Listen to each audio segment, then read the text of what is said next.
सीतामढ़ी नामक गांव में एक सेठ रहा करता था। वो सेठ काफी कंजूस था। उसके 2 बीवी थे। 2 शादियां करने के बाद भी उनके घर संतान नहीं हुई। सेठ गरीबों को पैसा देकर उससे काफी मोटी रकम वसूली किया करते थे। सुन, तूने 2 साल से मेरे रुपये नहीं दिए हैं। इस बार जल्दी से पैसे दे दो, नहीं तो मैं तुम्हारा जमीन हड़प लूंगा।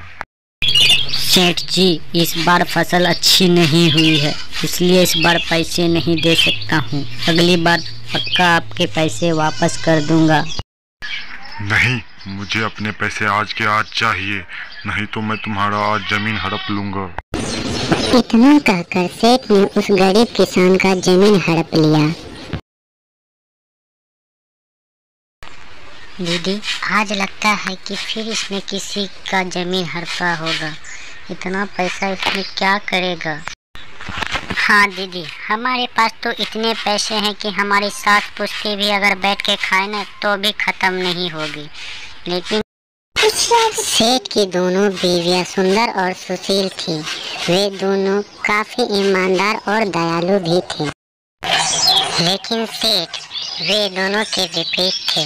वे काफी धोखेबाज और गद्दार इंसान थे। रात होते ही सेठ अपने घर के सभी लाइटों और दरवाजों को बंद करके चुपचाप शांति से खड़ा हो जाते थे। थोड़ी देर के बाद वहाँ एक चुड़ैल आती है और उसके घर के इर्द गिर्द घूमती है।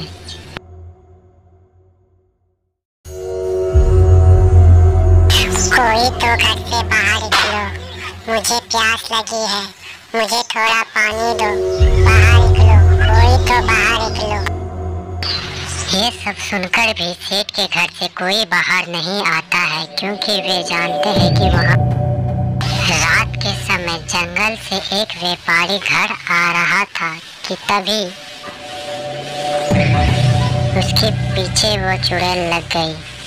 ओ चुड़ैल, मेरा पीछा छोड़ दो, मुझे जाने दो। इतना कहकर वो व्यापारी वहाँ से भागने लगा, लेकिन उस चुड़ैल ने उसे पकड़कर उसे मार डाला।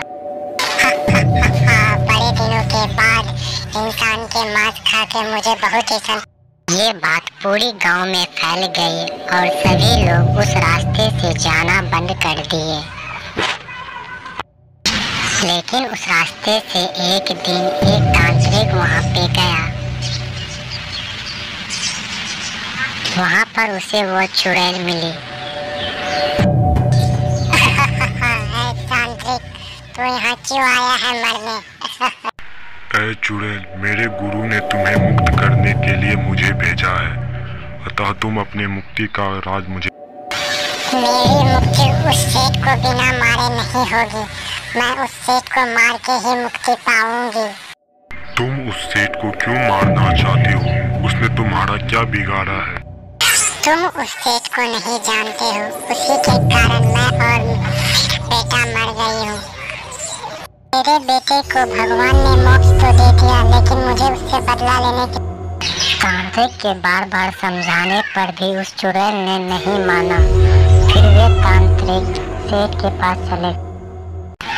सेठ के यहाँ जाने पर उसकी बीवियों ने उस सेठ तांत्रिक को खाना खाने के लिए दिया।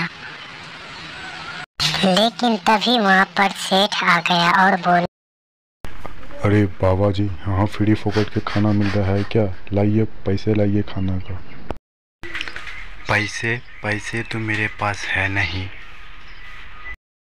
देवियों, तुम अपने पति को समझाओ कि वे ऐसी गलती ना करे, वरना वो चुड़ैल नहीं।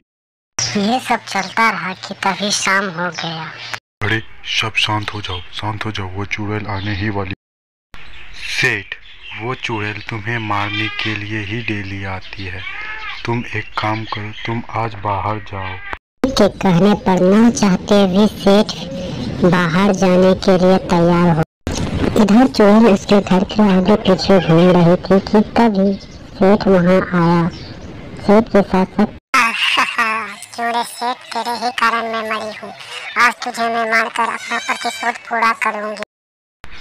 तुम मुझे क्यों मारना चाहती हो? मैं तुम्हें जानता भी नहीं हूँ। तुम मुझे क्यों मारना चाहती हो? सुनो चुड़ैल, तुम इसे मत मारो। तुम्हें इसे मारकर कोई फ़ायदा नहीं होगा। मैं वादा करता हूँ कि आज से ये बुरे काम नहीं करेंगे। मैं तो इसे मारना नहीं चाहती हूँ, लेकिन इसी के कारण सभी गाँव वाले परेशान हैं। इसे कह दो कि ये सभी गाँव वाले की जमीन वापस कर दे। ठीक है, मैं सभी के ज़मीन वापस कर दूंगा, लेकिन तुम मुझे वरदान दो कि मेरे यहाँ एक पुत्र को जन्म मिले। ठीक है, मैं तुम्हें ये वरदान देती हूँ कि तुम्हारे यहाँ एक बहुत ही प्रतिभाशाली और नेक दिल का पुत्र जन्म लेगा। तांत्रिक, अब तुम मुझे इस योनि से मुक्त कर दो। मुझे अब इस योनि से मुक्ति चाहिए।